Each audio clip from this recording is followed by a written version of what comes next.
Assalamualaikum warahmatullahi wabarakatuh. Bismillahirrahmanirrahim. Alhamdulillahi rabbil alamin.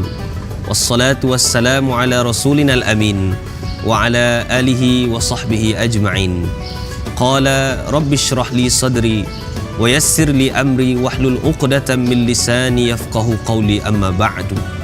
Wa qala Allah ta'ala fi kitabihil karim ba'da a'udzu billahi minasyaitonir rajim. Ya ayyuhalladzina amanu kutiba 'alaikumus shiyam kama kutiba 'alal ladzina min qablikum la'allakum tattaqun. Shadaqallahul azim. Alhamdulillah, terlebih dahulu sama-sama kita merafakkan rasa kesyukuran di atas rahmat dan nikmat sehingga kita masih boleh bernafas, bercakap, berdiri serta melaksanakan ketaatan kepada Allah Subhanahu wa taala. Dan nikmat yang paling penting, yang paling besar adalah nikmat iman yang menatijahkan rasa kesyukuran dan kegembiraan apabila mendengar kedatangan Ramadan. Seperti yang kita sedia maklum, apabila tibanya Ramadan, maka bermulalah kewajipan puasa ke atas umat Islam. As-siyam ataupun puasa diistilahkan sebagai menahan diri daripada perkara yang membatalkan bermula dari terbit fajar hingga terbenamnya matahari. Berpuasa bukan hanya menahan lapar dan dahaga, tetapi ianya juga merupakan madrasah yang menjadi tempat untuk mendidik hati dan jiwa agar lebih tenang, sabar dan mampu dikawal. Misalnya, apabila terperangkap dalam kesesakan lalu lintas, lapar dan dahaga biasanya akan menyebabkan kita mudah merasa marah.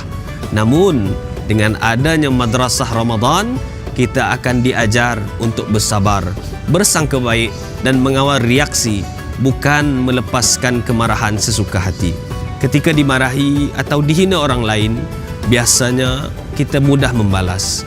Tetapi dalam keadaan berpuasa, kita belajar untuk menahan diri, memilih untuk diam dan memaafkan serta tidak mengikuti emosi. Inilah yang dikatakan sebagai latihan kesabaran dan kawalan diri. Puasa itu mendidik nafsu. Nafsulah yang mendorong manusia menjadi seorang yang pemarah dan mempunyai sifat-sifat mazmumah yang lain. Manusia itu diciptakan dengan perasaan dan emosi, marah, kecewa, gelisah, ego. Hal ini boleh mendatangkan kesan yang tidak baik sesama keluarga, persekitaran kerja ataupun dalam kalangan masyarakat. Dalam sebuah hadis yang diriwayatkan oleh Abu Hurairah radhiyallahu an, Rasulullah sallallahu alaihi wasallam bersabda, "Laisa syadidu bis-sur'ah, innamas syadidul ladzi yamliku nafsahu 'indal ghadab."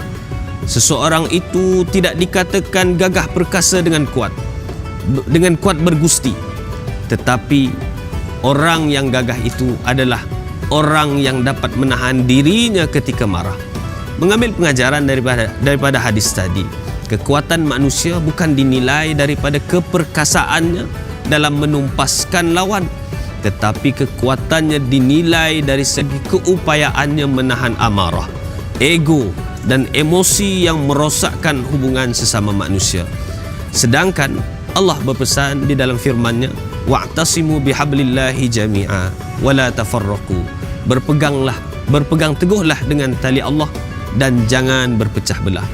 Amatlah malang orang yang berpuasa hanya mendapat lapar dan dahaga sahaja. Hal ini kerana dia tidak mampu mengawal dirinya, sama ada lisannya ataupun perbuatannya. Rubba sha'imin laisa lahu min siyamihi illa al-ju' wa rubba qa'imin laisa lahu min qiyamihi illa as-sahar.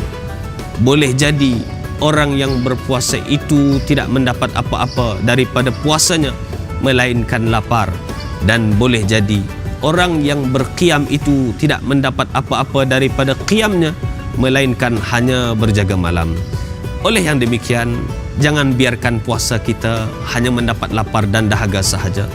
Perolehi ketenangan di dalam Ramadan dengan amalan-amalan seperti berzikir dan banyak berdoa, tasbih, subhanallah, tahmid, alhamdulillah, tahlil, la ilaha illallah, takbir, Allahu akbar dan sebagainya. Hanya dengan zikir hati kita menjadi tenang. Rebutlah peluang solat tarawih, kerana tarawih hanya pada bulan Ramadan. Tahun ini kita bertemu Ramadan, tahun depan belum pasti. Begitu juga perbanyakkanlah bersedekah, sama ada makanan, tenaga atau keuangan. Biarlah ia menjadi saham akhirat kita kelak, insya-Allah. Sekian saja tazkirah saya pada kali ini. Mudah-mudahan ia mendatangkan manfaat buat semua. Semoga Allah mengurniakan kepada kita kesihatan berpanjangan yang membolehkan kita untuk melaksanakan ibadah puasa dan ibadah-ibadah lainnya dengan sempurna. Wallahu a'lam. Assalamualaikum warahmatullahi wabarakatuh.